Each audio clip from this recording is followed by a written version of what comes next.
எல்லாமே காசு தான் காசு தான். இப்போ என்னடா பணம் பணம் அது வேற அப்படின்னு அந்த கோஆர்டினேட்டர் அவர்கிட்ட பேசிட்டு அப்புறம் சத்தம் இல்லாமல் எந்திரிச்சு வரும்போது ஒருத்தன் மஞ்சள் துணியை பிடிச்சி மூஞ்சிலே ஆட்டிக்கிட்டு இருந்தான். தள்ளி போடான்னா தீவிக்க கூடிய காமிச்சிட்டு இருந்தான்.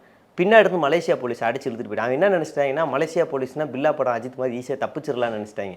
தம்பி அப்படிலாம் கிடையாது. தமிழ்நாட்டு போலீஸ் கூட இறக்க குணம் இருக்குது. கத்துனா கதறனா விட்டுருவாங்க. அங்கே அப்படிலாம் கிடையாது.